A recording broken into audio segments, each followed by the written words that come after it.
Welcome back. You're watching Good Question. I'm your host, Travis Kaufman from News Talk K57's The Big Show. You can watch me and listen every afternoon on News Talk K57. We're actually on TV from 4 to 6 every afternoon, and you can watch Ray Gibson on The Breakfast Show along with Patty Arroyo every morning on News Talk K57. That's Monday through Friday. Tonight, we bring you another edition of Good Question, and Benita Manglona is with us here tonight answering some of our questions. Thanks again for joining us on the program.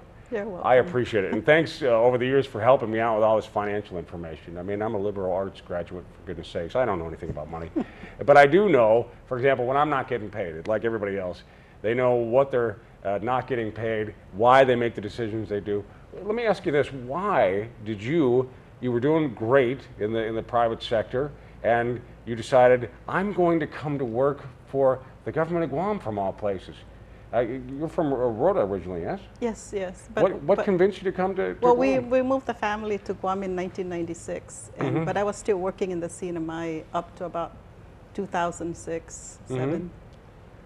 And then I opened my practice here in Guam, my CPA practice. Right, things were going well, and you Yes. thought, you know what I want to do? I want a giant pay cut and a lot of headaches. I want to work for the government of Guam. No, that couldn't have been what you thought. Well, I was asked by the administration to help, and I wanted to give back to the community. Well, I tell you It's what. public service. And I think certainly you've had a lot of public service opportunities since taking this job. What do you think is the hardest part about working for a government, working with a government? Well, the hardest part was in the beginning of the administration. Was everyone was asking for their money, and when somebody sat at my door and practically begging me to pay him his tax refunds because he didn't have any money for his medications, that just broke my heart, and that gave me more incentive to help out and get this government stabilized and work with the administration, work with the fiscal team, and try to get their tax refunds paid on time. It's all these people that need their money, that need to go off island, and there's thousands of them. What do you think the biggest misconception is when it comes to the government and money? What do you think people don't understand most about finance? The biggest misconception is when the budget is passed and then everyone is appropriated a certain amount of money. They think that because it's appropriated, the cash is there. That's not right. It's appropriated, and one thing it's appropriated, and the other thing is, we have to wait until the cash comes in. So it's a guess. It's a really good guess. We were taking all of our financial experts and guessing this is how much money we're going to collect this year. But you can't spend it until you actually collect and have money.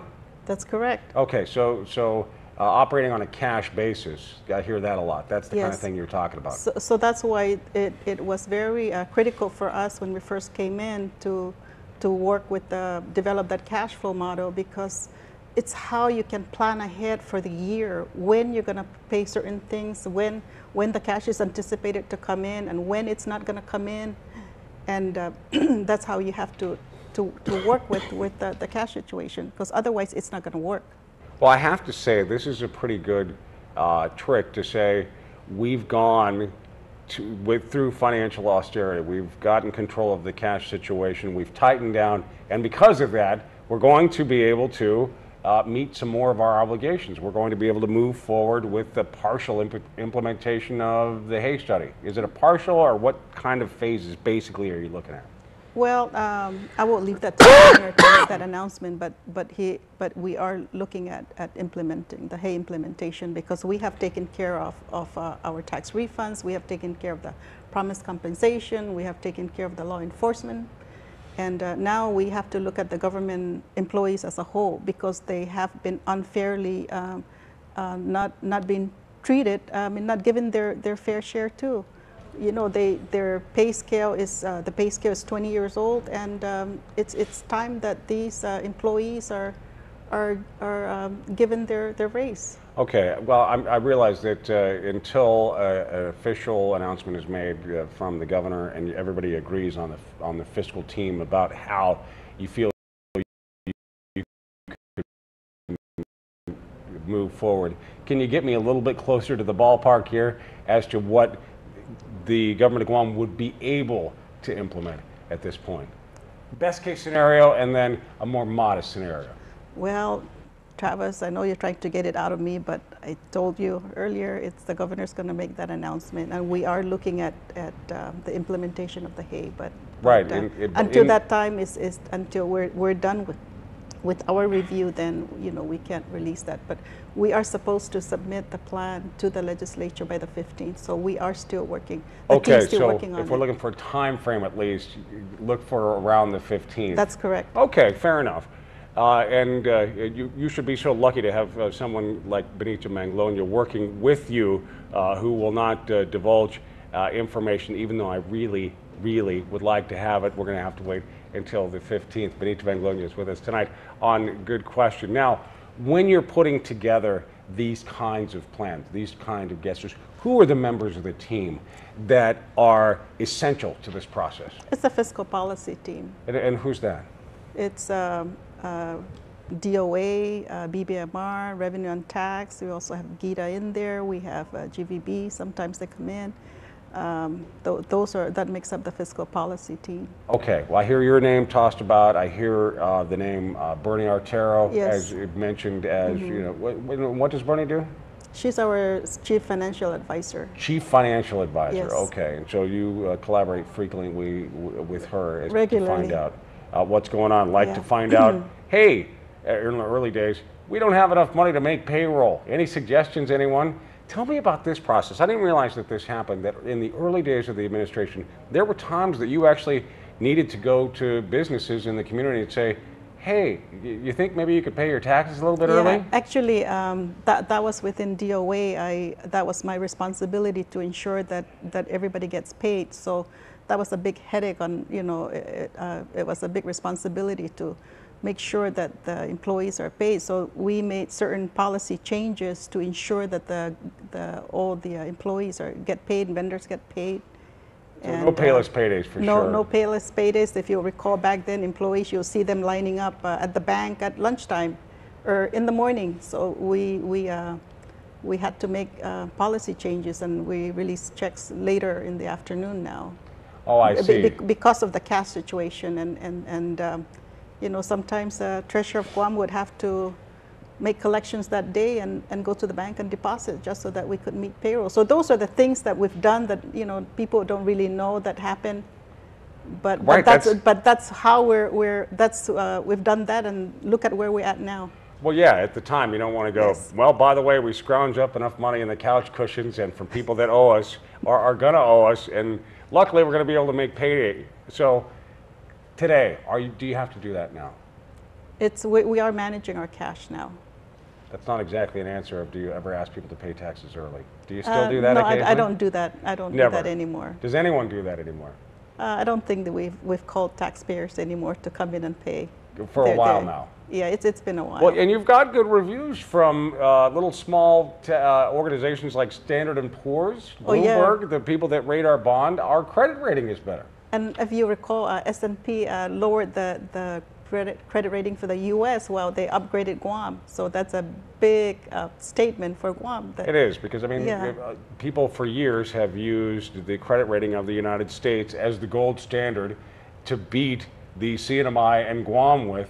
Look at how responsible they are, and look at how irresponsible you are. And now, at least with Guam's situation, thanks to you and members of the fiscal team and the governor, the situation is reversed. Yes, and I have to give credit to the governor because he has flown with us, and he has been at those bond rating presentations, and that has a major impact because he's there and he's stating what we're going to be doing, and now there is a very high investor confidence in the Guam bonds, and that's reflected also in the recent Guam bonds for GWA. They got an A rating.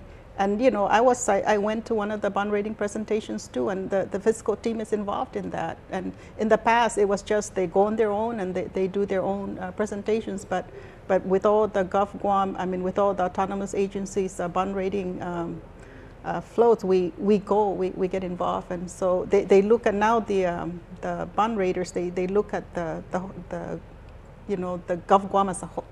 As a whole. As a whole. Sure, yeah. okay. And that had to be, at least for you at the time, when our credit rating started to get better, that had to be a little bit of validation for you. For Yes. those who are like, who is she? She doesn't know what she's doing. Yeah. So I think we've been continuously been validated by third parties that this administration is taking, you know, the GovGuam and Guam in the right direction, and look at where we're at now. This is a story with a happy ending, I think, where you may end up getting your raise, the one that somebody else promised you. Benita Manglona is with us this afternoon.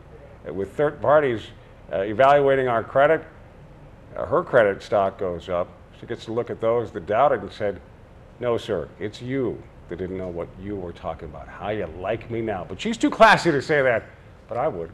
My name is Travis Kaufman. This is Good Question. We'll be back to wrap it all up right after these. Burn up the bandwidth. Guam's hottest talk comes to your smartphone with News Talk K57's streaming apps. The latest in news, weather, and talk in the palm of your hand. Plus, exclusive features let you talk back to us via email. Visit our webpage and see breaking news on PNC's Twitter page. Smartphone users can now download the free app, which will stream all day, every day, and anywhere. Look in your platform's app store for K57 and download it today. Help make a difference in our community and join the fight against crime. Tune in to PNC News every Wednesday night at 6 on ABC 7 and on Fox 6 at 7 p.m. for the Guam Crime Stoppers Crime of the Week. Each week, the Guam Police Department will highlight an unsolved crime, hoping you may have information relating to the case. Join Crime Stoppers Coordinator Officer Paul Tapao every Wednesday night on PNC News for the Guam Crime Stoppers Crime of the Week. I like that. Yeah, I like that. You gotta like that. What's not to like? Like. I like that. Ooh, I like. Oh, I definitely like that. That too. I like that one. I like it. Like, that's weird. I like this. Yeah. There's a whole lot of liking going on. That's right, we're too cool not to like. Like us on Facebook today. What do you like? I like it. I liked that yesterday.